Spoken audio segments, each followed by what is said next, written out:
Hola a todos y bienvenidos a Cristopedia. Hoy compartiremos una narración profunda sobre el legado espiritual de un santo ejemplar, San Francisco de Asís, donde se revelan sus bendiciones finales, el llanto de sus seguidores y las señales milagrosas que dejó tras su partida. Acompáñanos a descubrir juntos cómo su vida y muerte inspiran aún hoy una fe viva y consoladora. El pesebre que preparó el día de Navidad. La suprema aspiración de Francisco, su más vivo deseo y su más elevado propósito, era observar en todo momento el Santo Evangelio y seguir la doctrina de nuestro Señor Jesucristo y sus pasos con suma atención, con todo cuidado, con todo el anhelo de su mente y con todo el fervor de su corazón. En asidua meditación recordaba sus palabras y con agudísima consideración repasaba sus obras. Tenía tan presente en su memoria la humildad de la encarnación y la caridad de la pasión que difícilmente quería pensar en otra cosa. Digno de recuerdo y de celebrarlo con piadosa memoria es lo que hizo, 3 años antes de su gloriosa muerte, cerca de Greccio, el día de la Natividad de nuestro Señor Jesucristo. Vivía en aquella comarca un hombre, de nombre Juan, de buena fama y de mejor tenor de vida, a quien el bienaventurado Francisco amaba con amor singular. Pues, siendo de noble familia y muy honorable, despreciaba la nobleza de la sangre y aspiraba a la nobleza del espíritu. Unos 15 días antes de la Navidad del Señor, el bienaventurado Francisco le llamó, como solía hacerlo con frecuencia, y le dijo: «Si quieres que celebremos en Greccio esta fiesta del Señor, date prisa en ir allá y prepara prontamente lo que te voy a indicar. Deseo celebrar la memoria del niño que nació en Belén, y quiero contemplar de alguna manera con mis ojos lo que sufrió en su invalidez de niño, cómo fue reclinado en el pesebre y cómo fue colocado sobre heno, entre el buey y el asno». Al oír esto, el hombre bueno y fiel corrió presto y preparó, en el lugar señalado, cuanto el santo le había indicado. Llegó el día de alegría, de exultación. Se citaron hermanos de muchos lugares, hombres y mujeres de la comarca, rebosando de gozo, prepararon, según sus posibilidades, cirios y teas para iluminar aquella noche que, con su estrella centelleante, iluminó todos los días y años. Finalmente llegó el Santo de Dios y, viendo que todas las cosas estaban dispuestas, las contempló y se alegró. Se preparó el pesebre, se trajo el heno, y se colocaron el buey y el asno. Allí la simplicidad recibe honor, la pobreza es ensalzada, se valora la humildad, y Greccio se convierte en una nueva Belén. La noche resplandece como el día, noche placentera para los hombres y para los animales. Llega la gente, y ante el nuevo misterio saborean nuevos gozos. La selva resuena de voces y las rocas responden a los himnos de júbilo. Los hermanos cantan las alabanzas del Señor y toda la noche transcurre entre cantos de alegría. El Santo de Dios está de pie ante el pesebre, desbordándose en suspiros, traspasado de piedad, derretido en inefable gozo. Se celebra el rito solemne de la misa sobre el pesebre, y el sacerdote goza de singular consolación. El Santo de Dios viste los ornamentos de diácono, pues lo era, y con voz sonora canta el Santo Evangelio. Su voz potente y dulce, clara y bien timbrada, invita a todos a los premios supremos. Luego predica al pueblo que asiste, y tanto al hablar del nacimiento del rey pobre como de la pequeña ciudad de Belén dice palabras que vierten miel. Muchas veces, al querer mencionar a Cristo Jesús, encendido en amor, le dice, el niño de Betlehem, y pronunciando, Betlehem, como oveja que bala, su boca se llena de voz, más aún, de tierna afección. Cuando le llamaba, niño de Betlehem, o Jesús, se pasaba la lengua por los labios, como si gustara y saboreara en su paladar la dulzura de estas palabras. Se multiplicaban allí los dones del Omnipotente. Un varón virtuoso tiene una admirable visión. Había un niño que, exánime, estaba recostado en el pesebre, se acerca el Santo de Dios y lo despierta como de un sopor de sueño. No carece esta visión de sentido, puesto que el niño Jesús, sepultado en el olvido en muchos corazones, resucitó por su gracia, por medio de su siervo Francisco, y su imagen quedó grabada en los corazones enamorados. Terminada la solemne vigilia, todos retornaron a su casa colmados de alegría. Se conserva el heno colocado sobre el pesebre, para que, como el Señor multiplicó su santa misericordia, por su medio se curen jumentos y otros animales. Y así sucedió en efecto, muchos animales de la región circunvecina que sufrían diversas enfermedades, comiendo de este heno, curaron de sus dolencias. Más aún, mujeres con partos largos y dolorosos, colocando encima de ellas un poco de heno, dan a luz felizmente. Y lo mismo acaece con personas de ambos sexos, con tal medio obtienen la curación de diversos males. El lugar del pesebre fue luego consagrado en templo del Señor.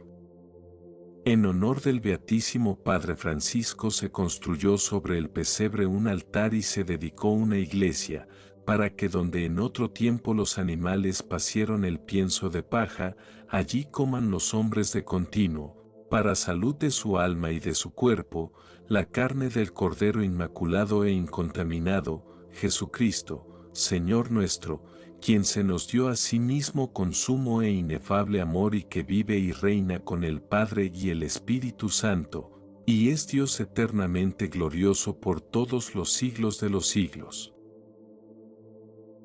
Comienza la segunda parte, que trata solo de 2 años de la vida de nuestro Beatísimo Padre Francisco y de su tránsito feliz. En esta segunda parte consignaremos con brevedad los demás hechos memorables ocurridos a partir del penúltimo año de su vida, según hemos podido saberlos. Pero, de momento, queremos ceñirnos solo a lo más importante, dejando que puedan añadirse siempre cosas nuevas para quienes quieran decirlas.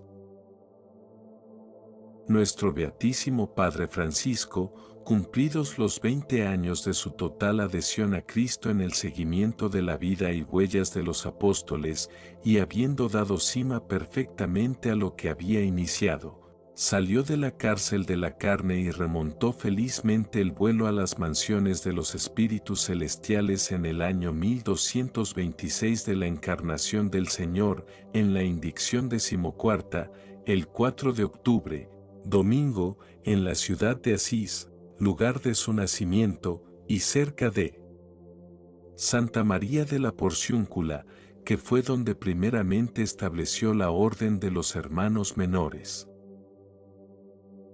Su sagrado y santo cuerpo fue colocado entre himnos y cánticos y guardado con todos los honores en esa misma ciudad, donde resplandece por sus muchos milagros.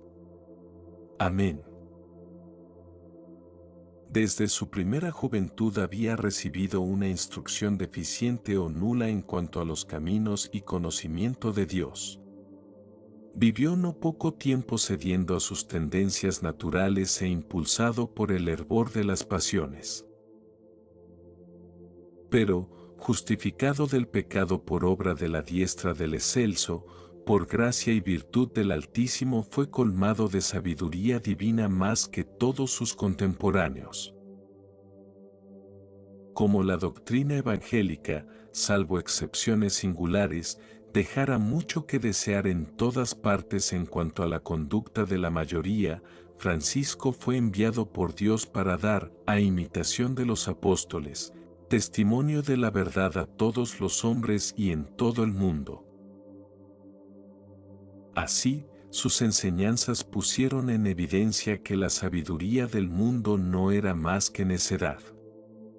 Y en poco tiempo, siguiendo a Cristo y por medio de la necedad de la predicación, atrajo a los hombres a la verdadera sabiduría de Dios. Porque el nuevo evangelista de los últimos tiempos, como uno de los ríos del paraíso, inundó el mundo entero con las aguas vivas del Evangelio y con sus obras predicó el camino del Hijo de Dios y la doctrina de la verdad. Y así surgió en él, y por su medio resurgió en toda la tierra, un inesperado fervor y un renacimiento de santidad. El germen de la antigua religión renovó muy pronto a quienes estaban de tiempo atrás decrépitos y acabados. Un espíritu nuevo se infundió sobre los corazones de los elegidos, y se derramó en medio de ellos una saludable unción cuando este santo siervo de Cristo, cual lumbrera del cielo, resplandeció de lo alto con novedad de formas y nuevas señales. Ha renovado los antiguos portentos cuando, en el desierto de este mundo, con nuevo orden pero fiel al antiguo, se plantó la viña fructífera, portadora de flores suaves de santas virtudes, que extiende por doquier los sarmientos de la santa religión. Y aunque, como nosotros, era frágil, no se contentó, sin embargo, con el solo cumplimiento de los preceptos comunes, sino que, ardiendo en fervorosísima caridad, emprendió el camino de la perfección cabal. Alcanzó la cima de la perfecta santidad y vio el límite de toda consumación. Por eso, las personas de toda clase, sexo y edad encuentran en él enseñanzas claras de doctrina salvífica, así como espléndidos ejemplos de obras de santidad. Si algunos quieren emprender cosas arduas y se esfuerzan aspirando a carismas más elevados o caminos más excelentes, mírense en el espejo de su vida y aprenderán toda perfección. Si otros, por el contrario, temerosos de lanzarse por rutas más difíciles y de escalar la cumbre del monte, aspiran a cosas más humildes y llanas, también estos encontrarán en él enseñanzas apropiadas. Quienes, en fin, buscan señales y milagros, contemplen su santidad y conseguirán cuanto pidan. Ciertamente, su vida gloriosa añade una luz más esplendente a la perfección de los primeros santos.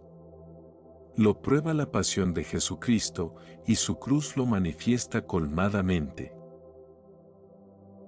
En efecto, el venerable Padre fue marcado con el sello de la pasión y cruz en 5 partes de su cuerpo, como si hubiera estado colgado de la cruz con el Hijo de Dios.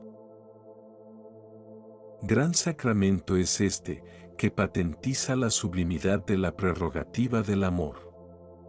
Pero encierra un arcano designio y un misterio venerando, que creemos es conocido solamente por Dios y en parte revelado por el mismo santo a cierta persona.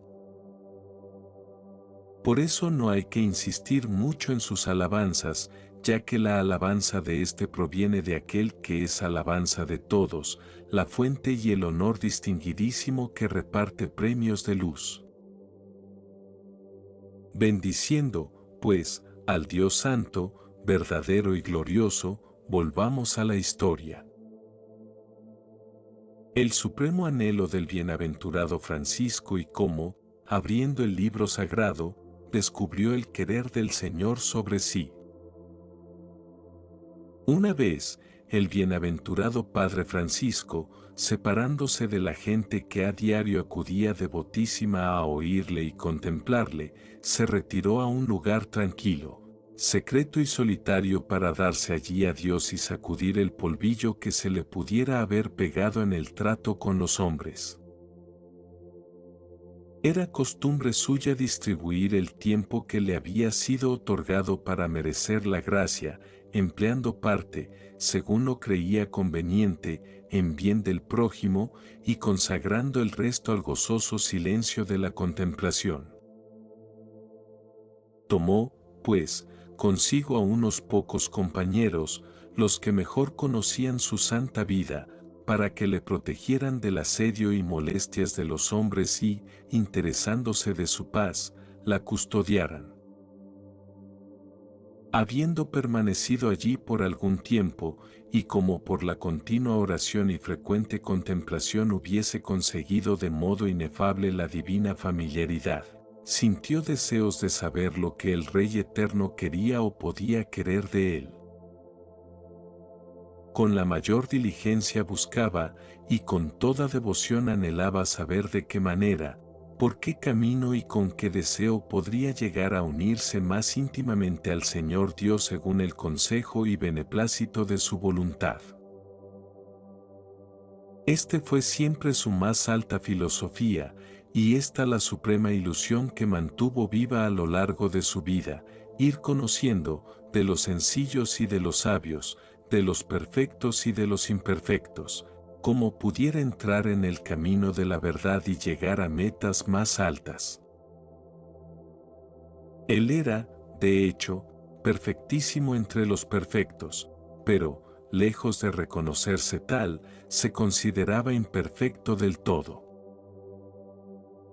Había gustado y contemplado cuán dulce, suave y bueno es el Dios de Israel para los limpios de corazón, para los que le buscan con simplicidad pura y pureza verdadera.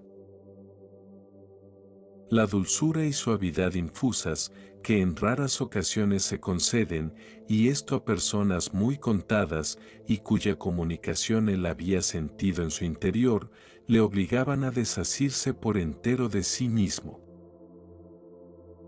Rebosando de un gozo inmenso, aspiraba por todos los medios a llegar con todo su ser allí donde, fuera de sí, en parte ya estaba. Poseído del Espíritu de Dios, estaba pronto a sufrir todos los padecimientos del alma y a tolerar todos los tormentos del cuerpo, si al fin se le concedía lo que deseaba, que se cumpliese misericordiosamente en él la voluntad del Padre Celestial. Se llegó un día ante el sagrado altar construido en el eremitorio en que moraba y, tomando el códice que contenía los sagrados evangelios, con toda reverencia lo colocó sobre él. Postrado en la oración de Dios, no menos con el corazón que con el cuerpo, pedía en humilde súplica que el Dios benigno, Padre de las misericordias y Dios de todo consuelo, se dignara manifestarle su voluntad. Y para poder consumar perfectamente lo que simple y devotamente antes había comenzado, imploraba con humildad se le mostrase, en la primera apertura del libro, lo que tendría que hacer. Sin duda, era guiado por el espíritu de los varones santos y perfectísimos de quienes se lee que, en su afán de santidad, hicieron cosas semejantes con piadosa devoción. Levantóse luego de la oración con espíritu de humildad y contrito corazón, fortalecióse con la señal de la Santa Cruz, tomó el libro del altar y lo abrió con reverencia y temor. Lo primero con que dieron sus ojos al abrir el libro fue la pasión de nuestro Señor Jesucristo, y en esta, el pasaje que anunciaba que había de padecer tribulación. Para que no se pudiera pensar que esto había sucedido por casualidad, abrió el libro por segunda y tercera vez, y dio con el mismo pasaje u otro parecido. Invadido del Espíritu de Dios, comprendió que debía entrar en su reino a través de muchas tribulaciones, de muchas angustias y de muchos combates. No se turba, empero, el fortísimo caballero ante las inminentes batallas, ni decae de ánimo si tiene que combatir las lides del Señor en el campo de este mundo. No temió sucumbir ante el enemigo, quien no había cedido ni ante sí mismo, cuando por mucho tiempo había luchado sobre lo que permitían las fuerzas humanas. Era, ciertamente, ferventísimo, y si en siglos pasados hubo quien le emulase en cuanto a propósitos, no ha habido quien le haya superado en cuanto a deseos. Pues sabía mejor realizar cosas perfectas que decirlas, ponía siempre toda su alma no en palabras, que no tienen la virtud de obrar el bien aunque lo manifiestan, sino en santas obras. Se mantenía firme y alegre, y en su corazón cantaba para sí y para Dios cantos de júbilo. Por eso fue hallado digno de mayor revelación, la estigmatización, quien supo gozarse en otra revelación mínima, y mucho se le encomendó a quien fue fiel en lo poco. Visión de un hombre en figura de serafín crucificado. Durante su permanencia en el eremitorio que, por el lugar en que está, toma el nombre de Alberna, 2 años antes de partir para el cielo, tuvo Francisco una visión de Dios. Vio a un hombre que estaba sobre él, tenía 6 alas, las manos extendidas y los pies juntos, y aparecía clavado en una cruz. 2 alas se alzaban sobre su cabeza, otras 2 se desplegaban para volar, y con las otras 2 cubría todo su cuerpo. Ante esta contemplación, el bienaventurado siervo del Altísimo permanecía absorto en admiración, pero sin llegar a descifrar el significado de la visión. Se sentía envuelto en la mirada benigna y benévola de aquel serafín de inestimable belleza. Esto le producía un gozo inmenso y una alegría fogosa. Pero al mismo tiempo le aterraba sobremanera el verlo clavado en la cruz y la acervidad de su pasión.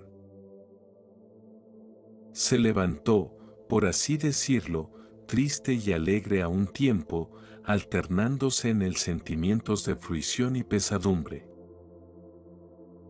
Cavilaba con interés sobre el alcance de la visión, y su espíritu estaba muy acongojado, queriendo averiguar su sentido. Mas, no sacando nada en claro, y cuando su corazón se sentía más preocupado por la novedad de la visión, comenzaron a aparecer en sus manos y en sus pies las señales de los clavos, al modo que poco antes los había visto en el hombre crucificado que estaba sobre sí. Las manos y los pies se veían atravesados en su mismo centro por clavos, cuyas cabezas sobresalían en la palma de las manos y en el empeine de los pies, y cuyas puntas aparecían a la parte opuesta. Estas señales eran redondas en la palma de la mano y alargadas en el torso, se veía una carnosidad, como si fuera la punta de los clavos retorcida y remachada, que sobresalía del resto de la carne. De igual modo estaban grabadas estas señales de los clavos en los pies, de forma que destacaban del resto de la carne. Y en el costado derecho, que parecía atravesado por una lanza, tenía una cicatriz que muchas veces manaba, de suerte que túnica y calzones quedaban enrojecidos con aquella sangre bendita. Cuán pocos fueron los que, en vida del siervo crucificado del Señor crucificado, merecieron contemplar la sagrada herida del costado. Pero afortunado Elías, que de alguna manera pudo verla mientras vivía el santo, y no menos feliz Rufino, que la tocó con sus manos. En cierta ocasión, metió éste la mano en el seno del Santísimo Varón para darle friegas, se le deslizó la mano, como muchas veces acaece, hacia el lado derecho y llegó a tocarle la preciosa cicatriz. Este contacto produjo al Santo de Dios tan agudo dolor, que, apartando la mano, pidió que el Señor se lo perdonara. Con tal industria ocultaba esto a las miradas de los extraños, y tan recatadamente lo velaba a los más allegados, que los hermanos que estaban a su lado y sus más fervientes seguidores lo ignoraron por mucho tiempo. Y aunque este siervo y amigo del Altísimo se veía engalanado de tantas y tales margaritas cual preciosas gemas, y más adornado de gloria y honor que todos los hombres, no obstante, su corazón no se envaneció ni buscó complacer a nadie para satisfacer deseos de vanagloria.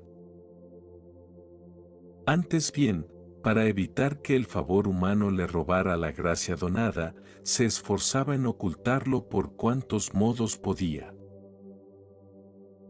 No solía revelar a nadie, si no es a alguno que otro, aquel importante secreto. Temía que los predilectos, a título de particular afecto, como ocurre muy a menudo, lo revelaran y tuviera el que padecer algún menoscabo en la gracia que le había sido concedida. Conservaba siempre en su corazón, y con frecuencia lo tenía en sus labios, el dicho del profeta: He escondido en mi corazón tus palabras con el fin de no pecar delante de ti.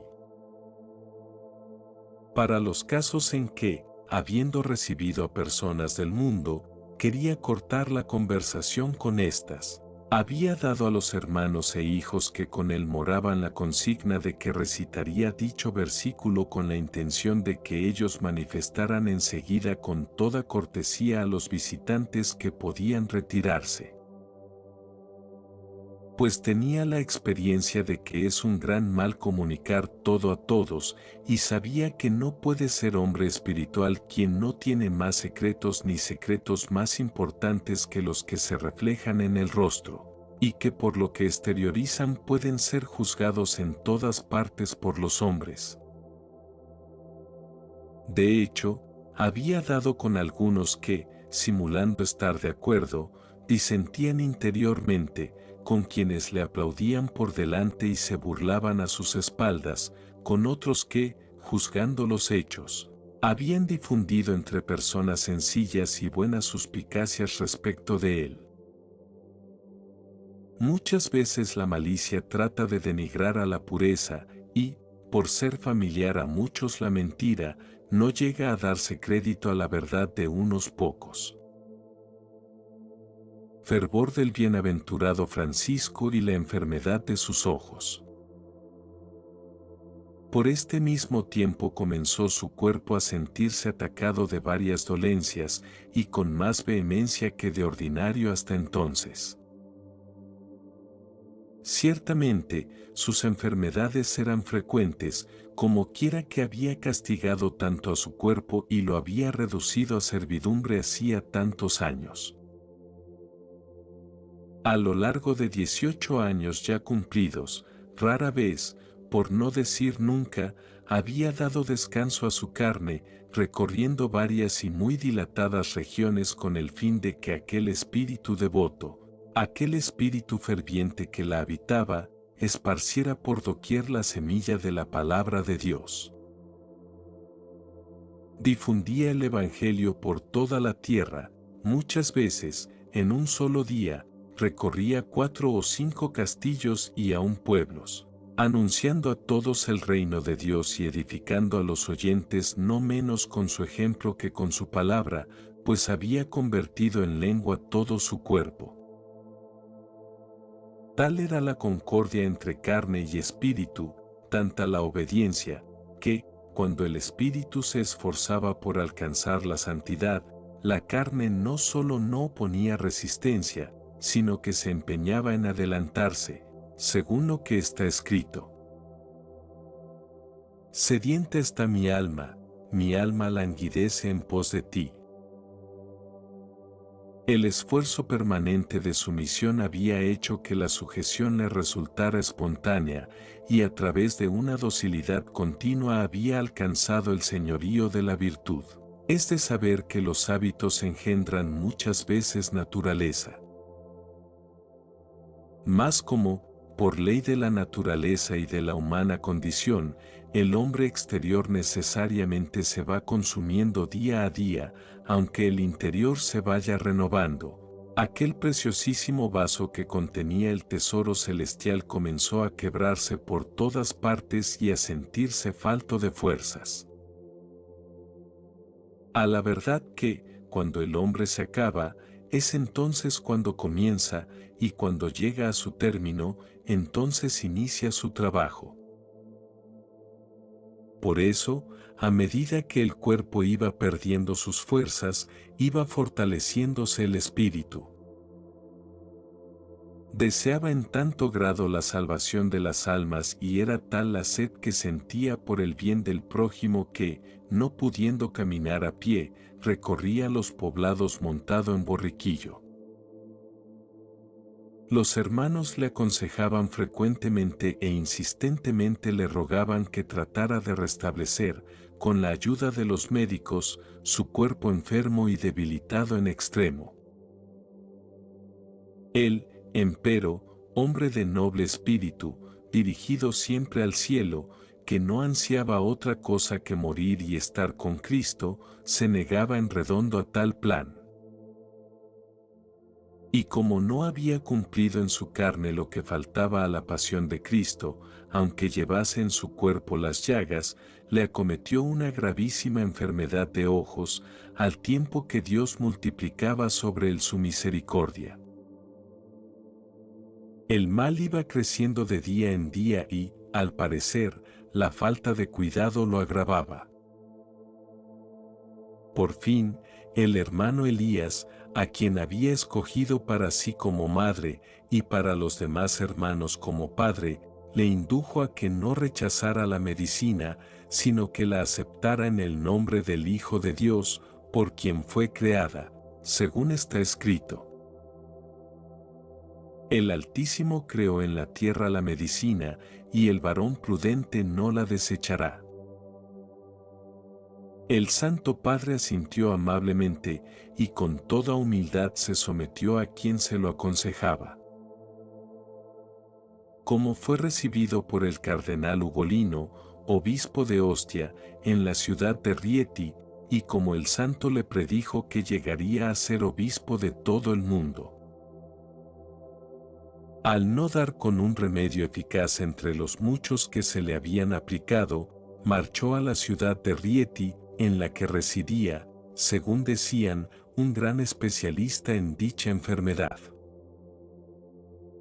Al llegar a la ciudad, la curia romana, que moraba allí por aquellos días, le tributó un cálido recibimiento con todos los honores.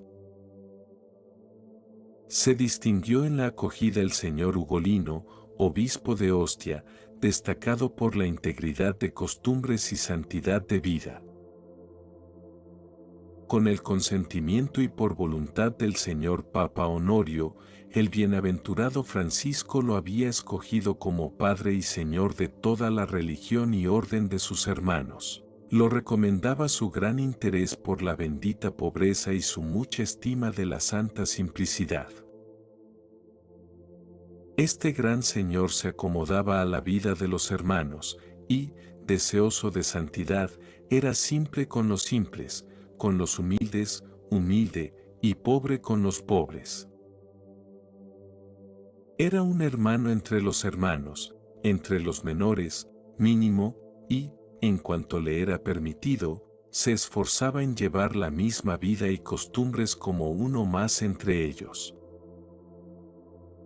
Estaba empeñado en propagar por todas partes la sagrada religión y contribuyó muy mucho a la difusión de la orden en tierras remotas la esclarecida fama de su distinguida vida. El Señor le había adornado de docta palabra, con ella confundía a los adversarios de la verdad, refutaba a los enemigos de la cruz de Cristo, atraía a los extraviados al buen camino, pacificaba a los discordes, y a los concordes los unía más estrechamente en el vínculo de la caridad. En la iglesia de Dios era lámpara que arde y luce y saeta elegida preparada para el tiempo oportuno. Oh, cuántas veces, depuestas las ricas vestiduras, vestido con otras más humildes, con los pies descalzos, caminaba como uno más de los hermanos en busca de cuanto sirve a la paz. Siempre que era necesario trataba con solicitud de establecerla, ya entre un hombre y su prójimo, ya entre Dios y el hombre. Por todo ello lo eligió Dios poco después para pastor de toda su santa iglesia y lo exaltó entre todos los pueblos. Y que esto sucediese por inspiración divina y por voluntad de Jesucristo, lo prueba el hecho de que el bienaventurado Francisco, mucho tiempo antes, lo anunció de palabra y lo ratificó con sus hechos. Cuando la orden y religión de los hermanos comenzaba ya a dilatarse mucho por obra de la divina gracia y, cual cedro en el paraíso de Dios, alcanzaba en los cielos el ápice en santos méritos y, como viña escogida, extendía sus sagrados sarmientos por toda la tierra, San Francisco se presentó ante el señor Papa Honorio, en aquel entonces cabeza de la Iglesia romana, suplicándole con toda humildad que nombrara al señor Ugolino, obispo de Ostia, padre y señor suyo y de todos sus hermanos. Accedió el señor Papa a las preces del santo y, condescendiendo benignamente, delegó en él toda su potestad sobre la orden. Ugolino la recibió con reverencia y devoción y, cual siervo fiel y prudente al frente de la familia del Señor, se esforzó por todos los medios en servir oportunamente el alimento de la vida eterna a cuantos tenía a su cuidado. Por este motivo, el Santo Padre se sometía a él en todo y le veneraba con admirable y reverente afecto. Conducido por el Espíritu de Dios, del que estaba pleno, intuía con mucho tiempo de antelación lo que luego había de ocurrir públicamente.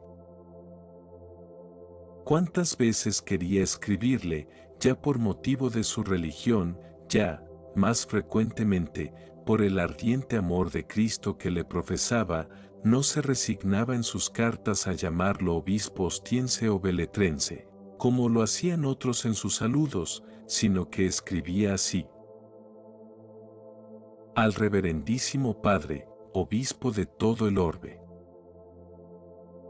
Frecuentemente también lo saludaba con bendiciones extrañas y, si bien se mostraba hijo por su devota sumisión, a veces, por inspiración del Espíritu Santo, lo consolaba con palabras de padre para reforzar las bendiciones de los padres hasta que llegase el deseado de los collados eternos.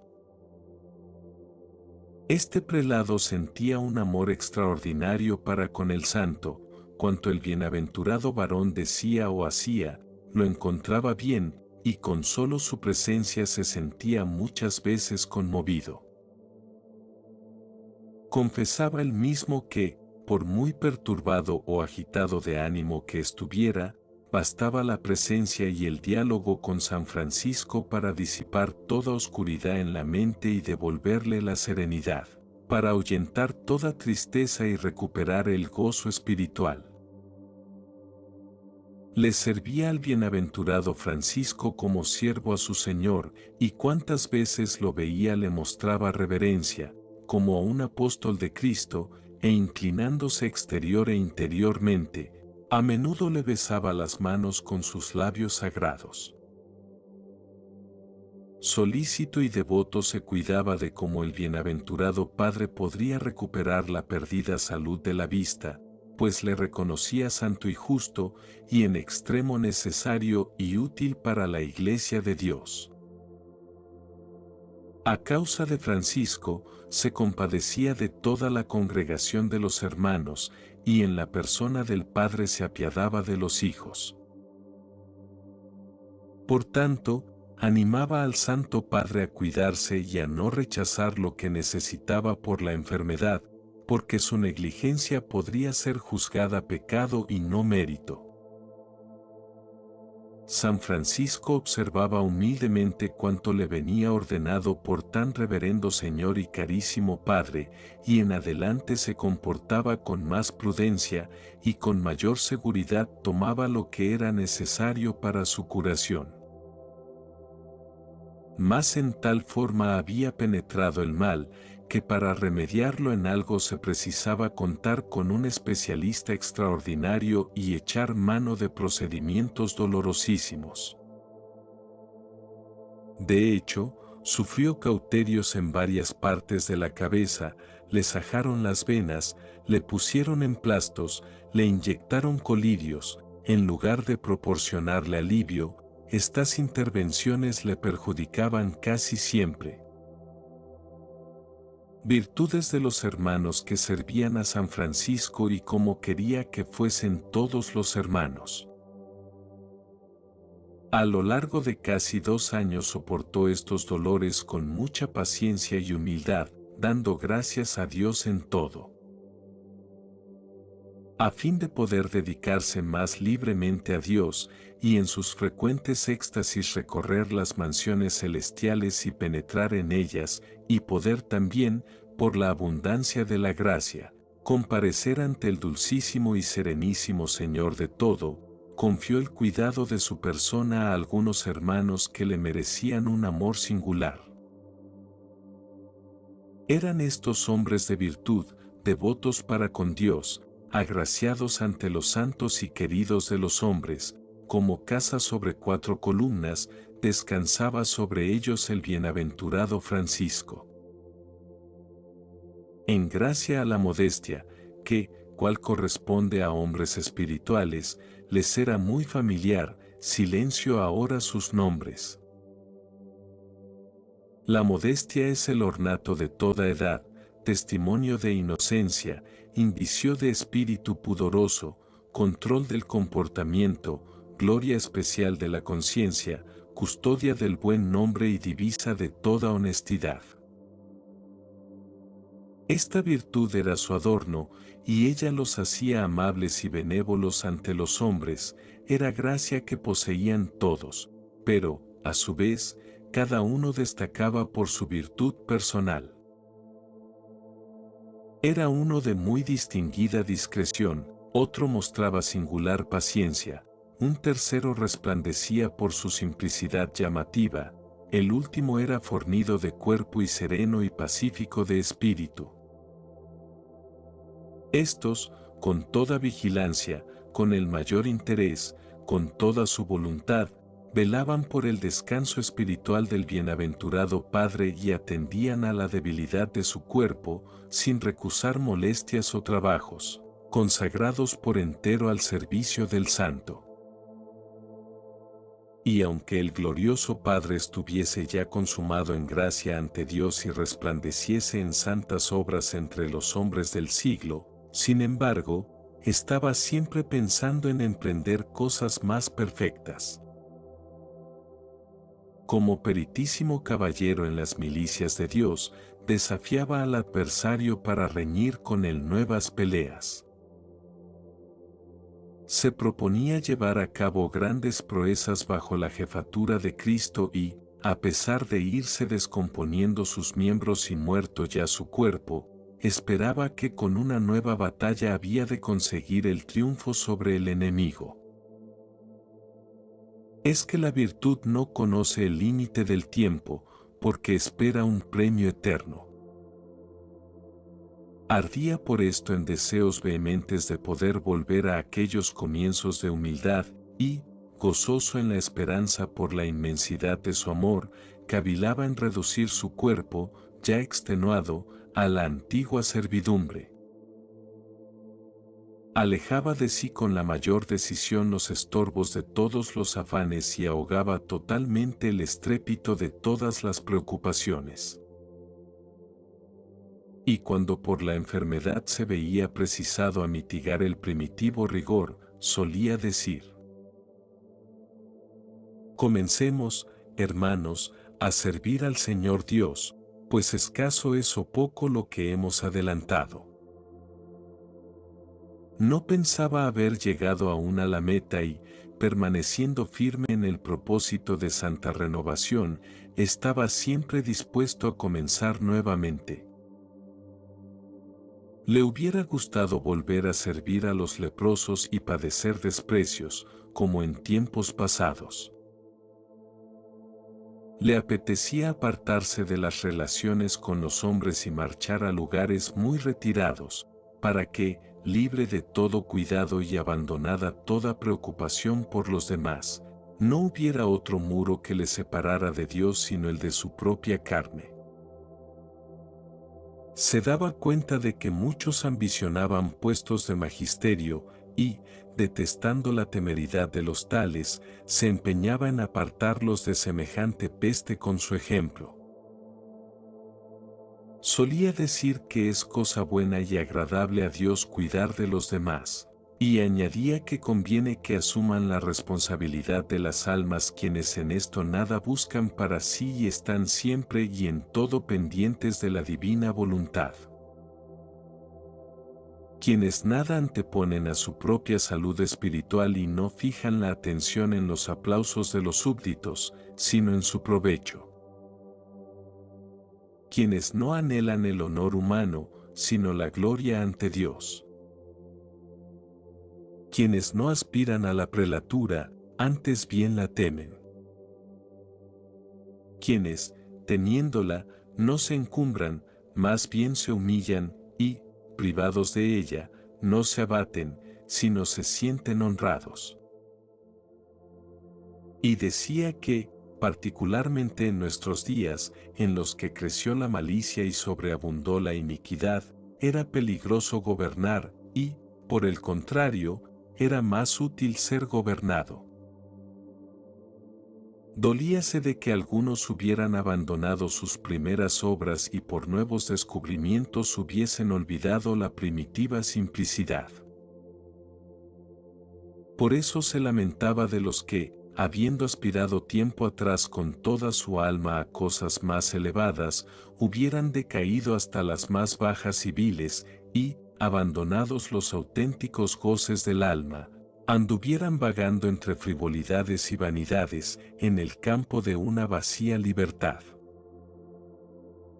Pedía, pues, a la divina clemencia por la liberación de sus hijos y le suplicaba devotísimamente que los conservara en la gracia que les había sido regalada.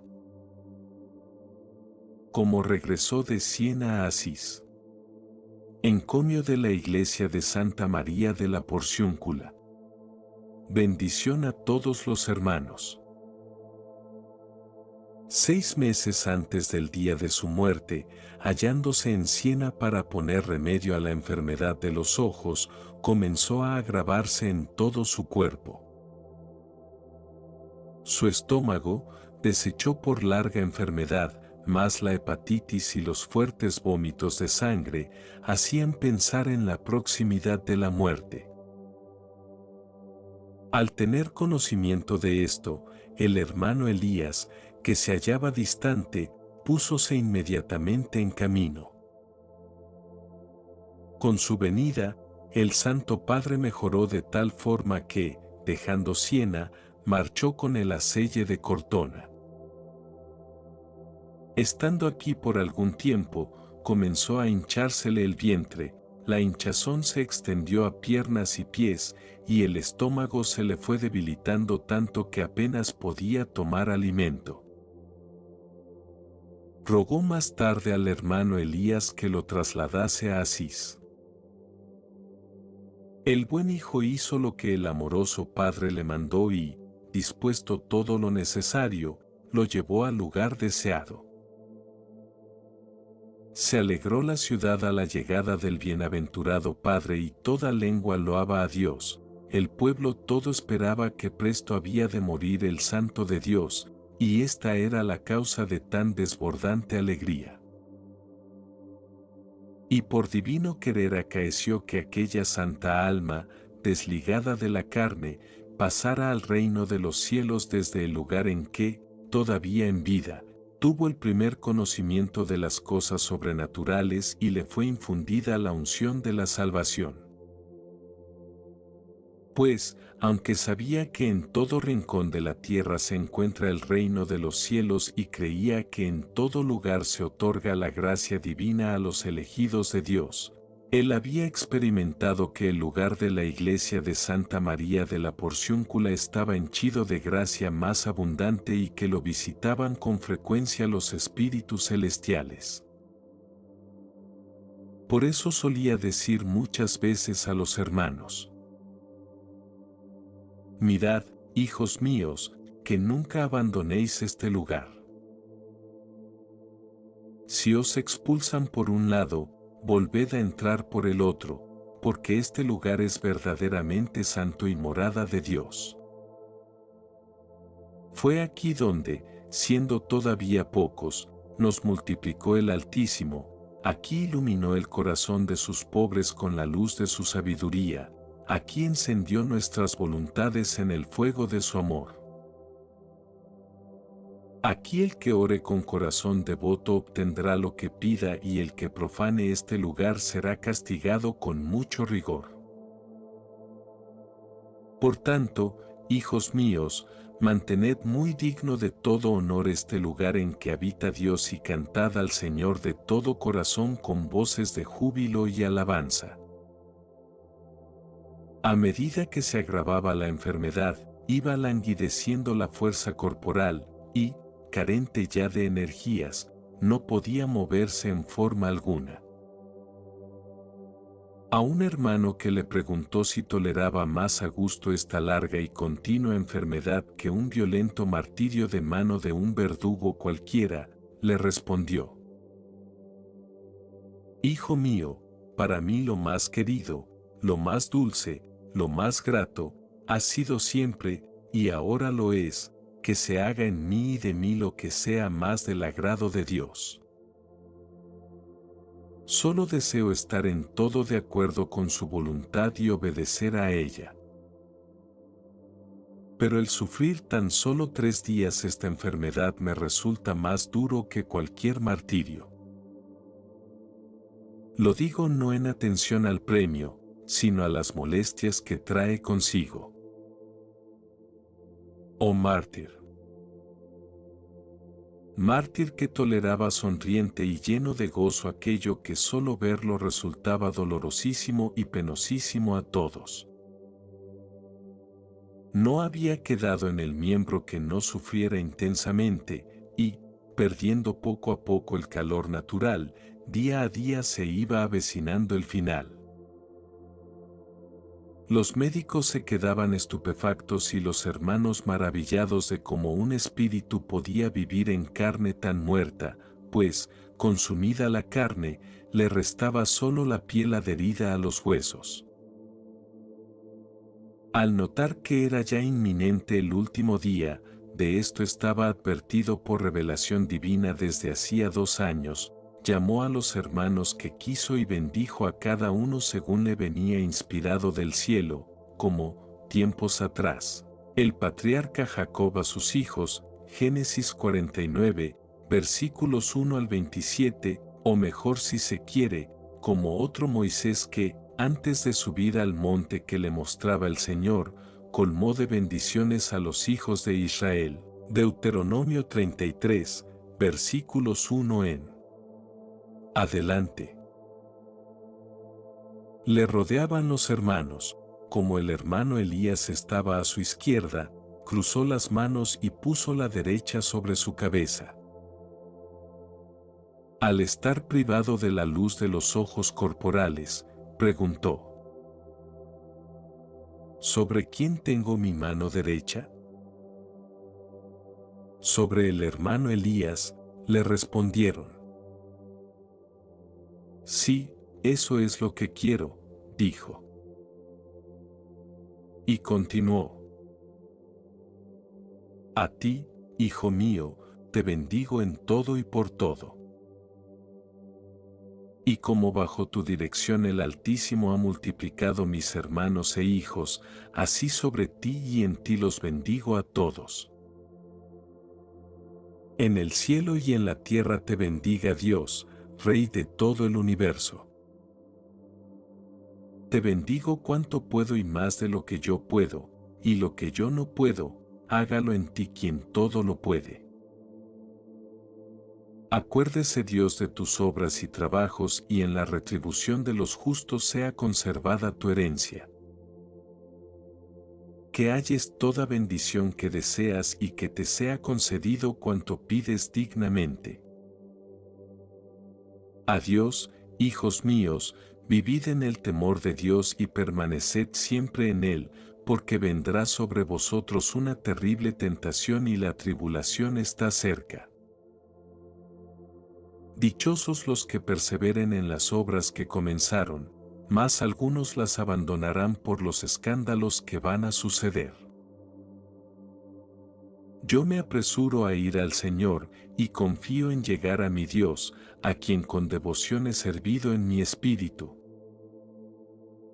Estaba entonces viviendo en el palacio del obispo de Asís, y por esto rogó a los hermanos que cuanto antes lo trasladaran a Santa María de la Porciúncula, pues deseaba entregar su alma a Dios donde, como se ha dicho, conoció claramente por primera vez el camino de la verdad.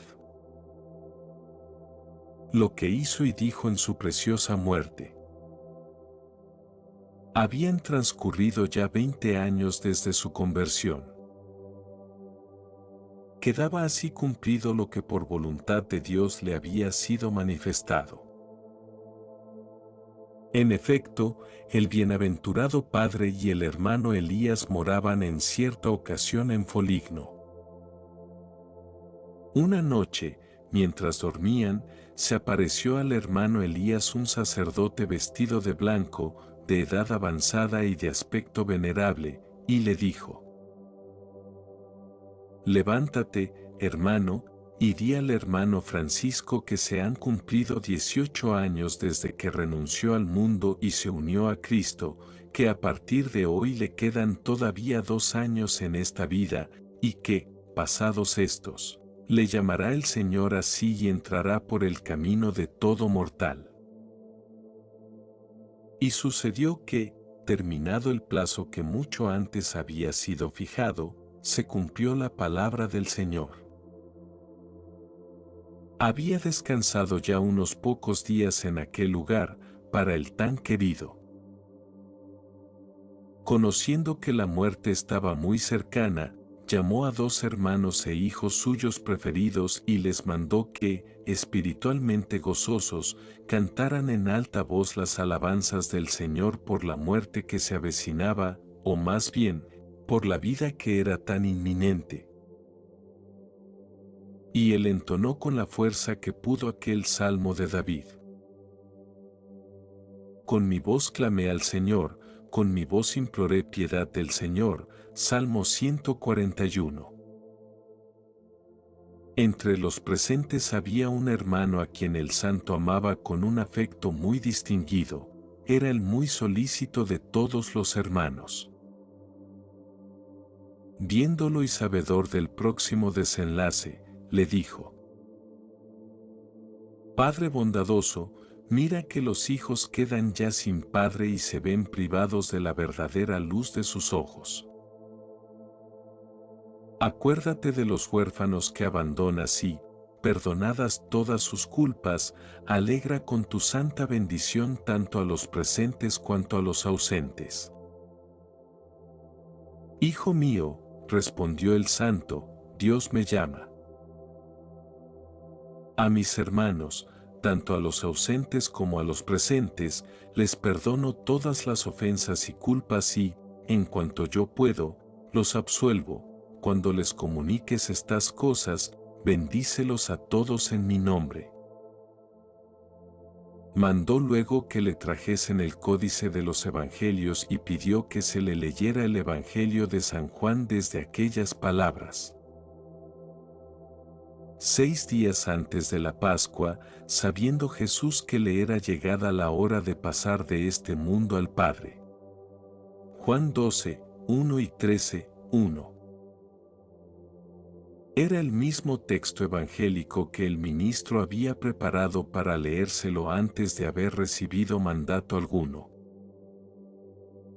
Fue también el que salió al abrir por primera vez el libro, siendo así que dicho volumen, del que tenía que leer el Evangelio, contenía la Biblia íntegra. Ordenó luego que le pusieran un cilicio y que esparcieran ceniza sobre él, ya que dentro de poco sería tierra y ceniza. Estando reunidos muchos hermanos, de los que él era padre y guía, y aguardando todos reverentes el feliz desenlace y la consumación dichosa de la vida del santo, se desprendió de la carne aquella alma santísima. Y, sumergida en un abismo de luz, el cuerpo se durmió en el Señor. Uno de sus hermanos y discípulos, bien conocido por su fama y cuyo nombre opino se ha de callar, pues, viviendo aún entre nosotros, no quiere gloriarse de tan singular gracia, vio como el alma del Santísimo Padre subía entre muchas aguas derecha al cielo.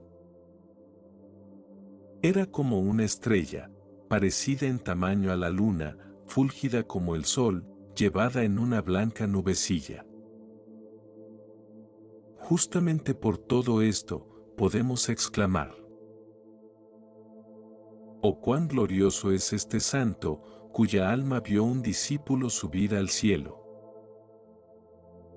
Bella como la luna, resplandeciente como el sol, que fulguraba de gloria mientras ascendía en una blanca nube. Luz del mundo que en la iglesia de Cristo iluminas más que el sol.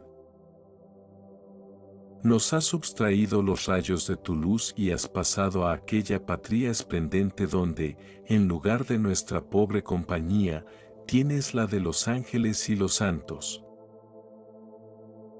Oh sustento glorioso digno de toda alabanza, no te desentiendas del cuidado de tus hijos aunque te veas ya despojado de su carne. Tú sabes, y bien que lo sabes, en qué peligros has dejado a los que sola tu dichosa presencia aliviaba siempre misericordiosamente en sus innumerables fatigas y frecuentes angustias. Oh Padre Santísimo, lleno de compasión, siempre pronto a la misericordia y a perdonar los extravíos de tus hijos. A ti, Padre dignísimo, te bendecimos. A ti, a quien bendijo el Altísimo, que es siempre Dios bendito sobre todas las cosas. Amén. Llanto de las señoras de San Damián y cómo fue sepultado con honor y gloria. Los hermanos e hijos, que habían acudido con multitud de gente de las ciudades vecinas, dichosa de poder asistir a tales solemnidades, pasaron aquella noche del tránsito del Santo Padre en divinas alabanzas. En tal forma que, por la dulzura de los cánticos y el resplandor de las luces, más parecía una vigilia de ángeles. Llegada la mañana, se reunió una muchedumbre de la ciudad de Asís con todo el clero. Y, levantando el sagrado cuerpo del lugar en que había muerto, entre himnos y cánticos, al son de trompetas, lo trasladaron con todo honor a la ciudad. Para acompañar con toda solemnidad los sagrados restos, cada uno portaba ramos de olivo y de otros árboles. Y, en medio de infinitas antorchas, entonaban a plena voz cánticos de alabanza. Los hijos llevaban a su padre, y la grey seguía al pastor que se había apresurado tras el pastor de todos. Cuando llegaron al lugar donde por primera vez había establecido la religión y orden de las vírgenes y señoras pobres, lo colocaron en la iglesia de San Damián, morada de las mencionadas hijas, que él había conquistado para el Señor. Abrieron la pequeña ventana a través de la cual determinados días suelen las siervas de Cristo recibir el sacramento del cuerpo del Señor. Descubrieron el arca que encerraba aquel tesoro de celestiales virtudes, el arca en que era llevado, entre pocos, quien arrastraba multitudes. La señora Clara, en verdad clara por la santidad de sus méritos, primera madre de todas las otras, fue la primera planta de esta santa orden, se acercó con las demás hijas a contemplar al Padre, que ya no les hablaba y que, habiendo emprendido otras rutas, no retornaría a ellas. Al contemplarlo, rompieron en continuos suspiros, en profundos gemidos del corazón y copiosas lágrimas. Con voz entrecortada comenzaron a exclamar: «Padre, Padre, ¿qué vamos a hacer? ¿Por qué nos dejas a nosotras, pobrecitas? ¿A quién nos confías en tanta desolación? ¿Por qué no hiciste que, gozosas, nos adelantáramos al lugar a donde vas, las que quedamos ahora desconsoladas? ¿Qué quieres que hagamos encerradas en esta cárcel, las que nunca volveremos a recibir las visitas que solías hacernos? Contigo ha desaparecido todo nuestro consuelo, y para nosotras, sepultadas al mundo, ya no queda solaz que se le pueda equiparar. ¿Quién nos ayudará en tanta pobreza de méritos, no menos que de bienes materiales? Oh Padre de los pobres, enamorado de la pobreza. Tú habías experimentado innumerables tentaciones y tenías un tacto fino para discernirlas. ¿Quién nos socorrerá ahora en la tentación? Tú nos ayudaste en las muchas tribulaciones que nos visitaron. ¿Quién será el que, desconsoladas en ellas, nos consuele? Oh amarguísima separación. Oh ausencia dolorosa. Oh muerte sin entrañas, que matas a miles de hijos e hijas arrebatándoles tal Padre, cuando alejas de modo inexorable a quien dio a nuestros esfuerzos, si los hubo, máximo esplendor. Mas el pudor virginal se imponía sobre tan copioso llanto. Muy inoportuno resultaba llorar por aquel a cuyo tránsito habían asistido ejércitos de ángeles y por quien se habían alegrado los ciudadanos de los santos y los familiares de Dios. Dominadas por sentimientos de tristeza y alegría, besaban aquellas coruscantes manos, adornadas de preciosísimas gemas y rutilantes margaritas. Retirado el cuerpo, se cerró para ellas aquella puerta que no volvería a abrirse para dolor semejante. Cuánta era la pena de todos ante los afligidos y piadosos lamentos de estas vírgenes. Cuántos, sobre todo, los lamentos de sus desconsolados hijos. El dolor de cada uno era compartido por todos. Y era casi imposible que pudiera cesar el llanto cuando aquellos ángeles de paz tan amargamente lloraban. Llegados, por fin, a la ciudad, con gran alegría y júbilo depositaron el Santísimo Cuerpo en lugar sagrado, y desde entonces más sagrado. A gloria del sumo y omnipotente Dios, ilumina desde allí el mundo con multitud de milagros, de la misma manera que hasta ahora lo ha ilustrado maravillosamente con la doctrina de la santa predicación. Gracias a Dios. Amén. Santísimo y bendito Padre, he aquí que he tratado de honrarte con justos y merecidos elogios, bien que insuficientes, y he narrado, como he podido, tus gestas.